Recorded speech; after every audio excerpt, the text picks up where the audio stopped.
Hello વિદ્યાર્થી મિત્રો, નમસ્તે. તો આજે આપણે આંદોલન હતું. બહુ જ મોટી સંખ્યામાં ઉમેદવારો ભેગા થયા હતા અને ખાસ કરીને બહેનો પણ બહુ મોટી સંખ્યામાં ભેગી થઈ હતી.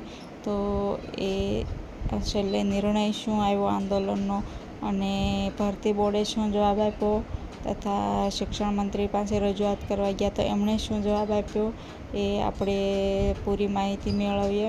તો સૌથી પહેલાં તો દરેક ઉમેદવારનો ધન્યવાદ, બે હાથ જોડીને કે પોતાનો કિંમતી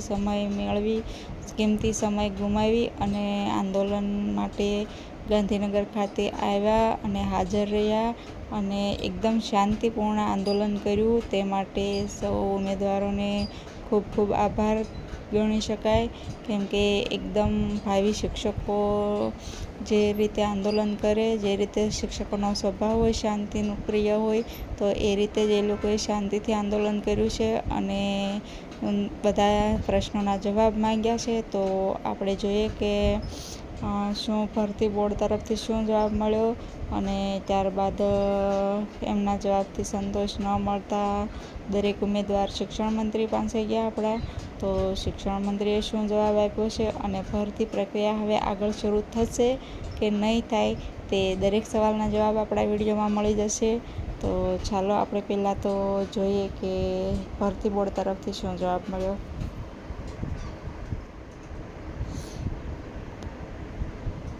તો નમસ્કાર મિત્રો, આજે તારીખ 3/8/2026ને સોમવારના રોજ થયેલ રજૂઆત બાબતે એક સંદેશ આપવામાં આવ્યો છે. પ્રથમ તો જેટલા ઉમેદવાર આવ્યા તેનો ખૂબ ખૂબ આભાર. ખાસ બહેનો કે જેમની આજે બહુમતી વધુ પ્રમાણમાં જોવા મળી હતી. તો આજના દિવસનો સારાંશ શું છે, સંદેશો શું છે, તો આપણે જોઈએ કે શિક્ષણ સચિવ દ્વારા સ્પષ્ટ સૂચના મળેલ. શિક્ષણ સચિવે શું કીધું તો એમણે સ્પષ્ટ શબ્દોમાં કહી દીધું કે કોર્ટ મેટર જ્યારે પતશે ત્યારે જ PMLની પ્રોસેસ આગળ વધશે. અમારા હાથમાં કાંઈ જ નથી. કોર્ટ માર્ક સુધારે તો બોર્ડર પર રહેલા ઉમેદવાર પાસ અથવા નાપાસ પણ થઈ શકે. એટલે કોર્ટના નિર્ણય વગર અમે PML જાહેર નહીં કરીએ.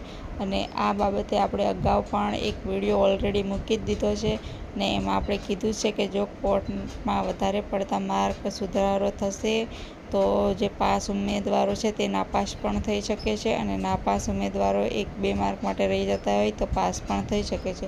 આપણે અગાઉ પણ કીધેલું છે આ બાબતે.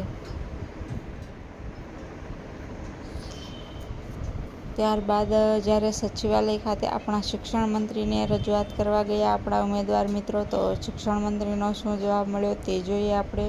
તો શિક્ષણ મંત્રીને રજૂઆત કરતાં તેમણે જણાવેલ કે અમે આપની ભરતી આગળ વધારવા કટિબદ્ધ છીએ અને તેમણે ઉપલા અધિકારીઓ અને વકીલને જણાવેલ કે 7 તારીખે ફાઇનલ હિયરિંગ કરી અને આનો નિકાલ લાવો. એટલે કે શિક્ષણ મંત્રીએ તો ઓલરેડી એમના ઉપલા અધિકારો અને વકીલને કીધેલું છે કે 7 તારીખ જે હિયરિંગ છે એ ફાઇનલ હિયરિંગ કરી દો. અમને ગમે તેમ કરીને આ કેસનો નિકાલ લાવો અને જલ્દીથી જલ્દી PML જાહેર કરો. એટલે સાહેબે બાંયધરી આપેલ છે. એ શિક્ષણ મંત્રી સાહેબ જે છે એમણે બાંયધરી આપી છે કે 7 તારીખે આપના પ્રશ્ન બાબતે સારા ન્યૂઝ મળી જશે. એટલે કે PML 7 તારીખ પછી આવી જશે એવું શિક્ષણ મંત્રીનું કહેવું છે. તો હવે આપણી જવાબદારી શું છે, તો કે આપણી જવાબદારી એ છે કે 7 તારીખે PML અથવા કોઈ સારા સમાચાર આવે ત્યાં સુધી સોશિયલ મીડિયા પર ઝુંબેશ ચલાવવી અને આ મુદ્દો વધુને વધુ છગાવીએ. એટલે કે સોશિયલ મીડિયા પર આ મુદ્દાને આપણે PML જાહેર કરો, PML જાહેર કરો એ સોશિયલ મીડિયા ઉપર ઝુંબેશ ચલાવવી પડશે અને એમને વધુને વધુ હાઇલાઇટ કરવી પડશે કે જેથી આપણી અટકી પડેલી ભરતીનો નિર્ણય 7 તારીખે આવી જાય. જો એવું ના બને તો એના 1-2 દિવસમાં જ ફરી આયોજકો દ્વારા જે નક્કી થાય તે તારીખે વધુ સંખ્યામાં હાજર રહી આપણા હક અને અધિકારની લડાઈ લડવા તૈયાર રહેજો. એટલે કે આપણને શિક્ષણ મંત્રીએ 7 તારીખ તો આપી છે કે 7 તારીખે જે હિયરિંગ છે એમાં ગમે એમ કરીને કેસનો નિકાલ લાવો, એટલે કે ફાઇનલ હિયરિંગ કરો અને ત્યારબાદ PML જાહેર કરો. તો આપણે સોશિયલ મીડિયામાં 7 તારીખ સુધી આ ઝુંબેશ ચલાવવી પડશે. અને જો 7 તારીખે કદાચ હિયરિંગમાં ફરી તારીખ પડે અને ત્યારબાદ પણ 2 દિવસમાં PML ના આવે તો ફરી પાછું આયોજકો જે તારીખ નક્કી કરે તો એ તારીખે ફરીવાર ગાંધીનગર ભેગા થવાનું છે અને ફરીવાર આપણા હક અને અધિકાર માટે લડવાનું છે. તો એ માટે ફરી તૈયાર રહેજો. ખાસ 7 તારીખ સુધી ઝુંબેશ ચલાવીને સોશિયલ મીડિયામાં ભરતીનો મુદ્દો જગાવો, જેથી બધા મીડિયામાં ચર્ચાનો વિષય બને અને 7 તારીખે નિર્ણય આવી જાય એવી અપેક્ષા સાથે આભાર વ્યક્ત કરીએ છીએ. તો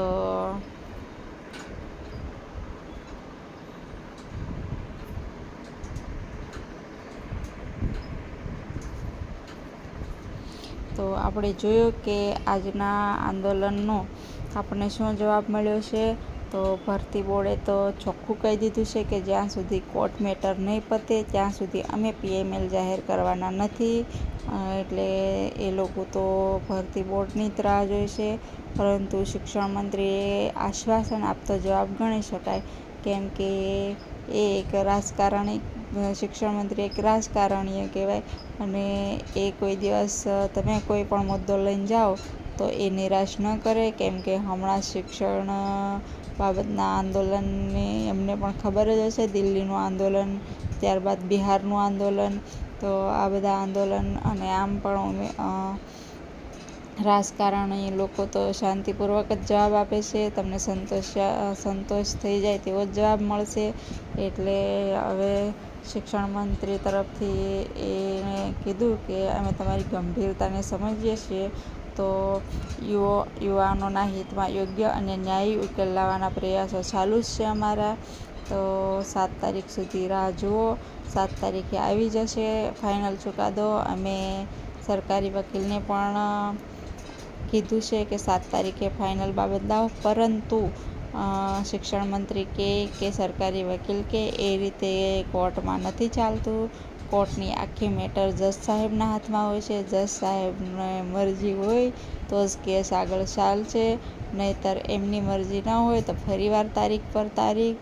એટલે હવે 7 તારીખે આપણે જોઈએ કે જો કોર્ટ મેટર ચાલે અને જો ફરી તારીખ આપે તો ત્યારબાદ આ લોકો જો PML જાહેર કરી દે તો એક વાત અલગ છે, અને ન જાહેર કરે તો ફરીવાર આંદોલનના માર્ગે જવું પડશે. અને આપણને ખબર જ છે કે આંદોલન વગર આપણને કોઈ પણ વસ્તુ મળવાની નથી. અત્યારે કંઈ પણ આપણે જાહેર કરવું હોય તો સૌથી પહેલાં આપણને કંઈ પણ વસ્તુ ફોર્મ ભરવા માટે પણ આંદોલન કરવું પડ્યું હતું. ત્યારબાદ એક્ઝામ માટે ભરતી કરો એના માટે પણ આંદોલન કરવું પડ્યું હતું. ને અત્યારે હવે PML બહાર પાડવા માટે પણ આંદોલન જ કરવું પડે છે. તો આપણને આંદોલન વગર કંઈ પણ મળતું નથી. તો હવે આપણે રાહ જોઈએ છીએ કોર્ટની આગળની હિયરિંગની. હવે એક હિયરિંગ પૂરી થાય અને શું નિર્ણય આવે છે કે પછી તારીખ પર તારીખ જ મળે છે તે આપણે જોઈએ. અને કદાચ તારીખ પર તારીખ મળે તો પણ એ લોકો કદાચ શિક્ષણ મંત્રીના આદેશ પર PML આપી દે તો એક વસ્તુ અલગ છે, અને ન આપે તો ફરી આપણે દરેક મિત્રોએ ફરીવાર ગાંધીનગર ખાતે જવું પડશે આંદોલન કરવા. તો એના માટે પણ તૈયાર રહેજો. તો આ માહિતી આવી છે આજની. બીજી કોઈ પણ અપડેટ આવશે તો તમારા સુધી શેર કરીશ. અને હા, આજે જે આંદોલન થયું તેમાં દરેક ન્યૂઝ મિત્રો અથવા તો મીડિયા મિત્રોનો પણ ધન્યવાદ, કેમ કે દરેક ન્યૂઝ ચેનલમાં આપવામાં આવ્યું હતું, દરેક મીડિયામાં આપવામાં આવ્યું હતું. એટલે વધુને વધુ મીડિયાનો ઉપયોગ અને વધુને વધુ ન્યૂઝ ચેનલ તથા વોટ્સઅપ મેસેજ, ઇન્સ્ટા મેસેજ વધુને વધુ એક્સમાં પણ આપો, કે જેથી સરકારને ધ્યાનમાં આવે કે હવે ઉમેદવારો રોષમાં ભરાયા છે અને હવે આ ભરતીને આગળ વધારવી પડશે. તો જ એ લોકો કંઈક આગળ પગલું કરશે. બાકી તો શાંતિથી જે તારીખ પર તારીખ આપણે આવે છે ને રાહ જોઈએ છે, તો એવી રીતે જ 1-2 વર્ષ નીકળી જશે એવું લાગી રહ્યું છે. તો બસ આ આંદોલનમાં જે લોકો જોડાયા તે દરેકનો ધન્યવાદ, દિલથી આભાર. તથા જે લોકોને કંઈ પણ અંગત પ્રોબ્લેમ હોય તે લોકો આવતા આંદોલન જો કદાચ PML બહાર ન પડે અને આંદોલન ફરીવાર કરવાનું થાય તો એમાં સર્વ મિત્રો જોડાયો અને શાંતિપૂર્ણ આજે જે શાંતિપૂર્ણ રીતે આંદોલન કર્યું એવી રીતે શાંતિથી આંદોલન કરીએ અને આપણા પ્રશ્નોના જવાબ મેળવીશું અને સરકાર સુધી વાત પહોંચાડીશું. તો જય હિન્દ, જય ભારત, ધન્યવાદ.